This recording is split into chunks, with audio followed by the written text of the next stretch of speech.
True, it is that man lives in the body, but this is also correct that he is not the body. True সত্যি, it is এটা হয় that যে man মানুষ lives বসবাস করে in the body শরীরে, but কিন্তু this is also correct এটাও সত্যি দ্যাট যে he is not the body সে শরীর নয়। When a man breathes his last, when যখন আ ম্যান একটা মানুষ ব্রিথস মানে শ্বাস নেয়, হিজ লাস্ট তার শেষ, মানে একটা মানুষ যখন তার শেষ নিঃশ্বাস শ্বাস নেয়, the body remains as it was, the body শরীর রিমেন্স মানে পড়ে থাকে, অ্যাজ যেমন ইট ওয়াজ এটা ছিল, it has a lost nothing still the dead body become inert. It has a lost এটা হারায়, নাথিং কোনো কিছুই না, মানে এটা কোনো কিছুই হারায় না, স্টিল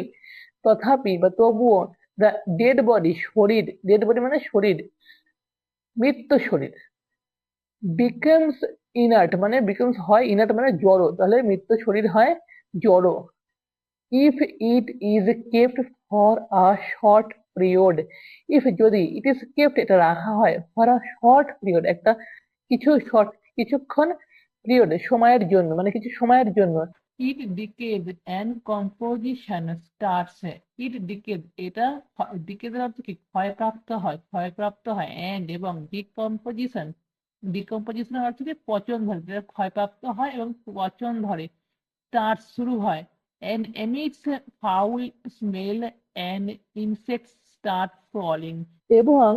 দুর্গন্ধযুক্ত গন্ধ নির্গত হবে বা বেরোবে, এবং কীটটা কি করবে, হামাগুড়ি দেবে। হামাগুড়ি মানে কি, ক্রলিং এর কথা বলা হয়েছে, কারণ যেহেতু কীট পতঙ্গ গুলো বেশিরভাগ বুকে চলে হাঁটে, তাই এখানে ক্রলিং ইউজ করা হয়েছে, ঠিক আছে। Body is the same and in the same position, body শরীর, ইজ দ্য সেম একই, and in the same position একই পজিশনে, একই অবস্থাতেই, মানে বডি শরীর রয়েছে একই অবস্থাতেই, but with the passing out of life breath, but কিন্তু উইথ দ্য পাসিং আউট মানে চলে যাওয়ায়, অফ লাইফ ব্রেথ জীবনের শ্বাস, মানে জীবনের শ্বাস চলে যাওয়ায়, ইটস ফ্লাইট স্টার্টস, ইটস এটা ফ্লাইটের অর্থ কি দুর্দশা, স্টার্টস মানে শুরু হয়, মানে এটা দুর্দশা শুরু হয়। দ্য কনক্লুশন উপসংহার, ইজ দ্যাট এটা হয়, man does reside in the body, man মানুষ ডাজ রিসাইড বসবাস করে, ইন দ্য বডি শরীরে, তাহলে উপসংহারে বলা যায় যে মানুষ শরীরে বসবাস করে, বাট কিন্তু ইন রিয়ালিটি বাস্তবে, ইট ইজ ডিফারেন্ট এটা আলাদা, ফ্রম বডি শরীরের থেকে, তাহলে বাস্তবে এটা শরীর থেকে আলাদা। That different force is called, that difference ওই আলাদা ফোর্স শক্তি, ইজ কল্ড মানে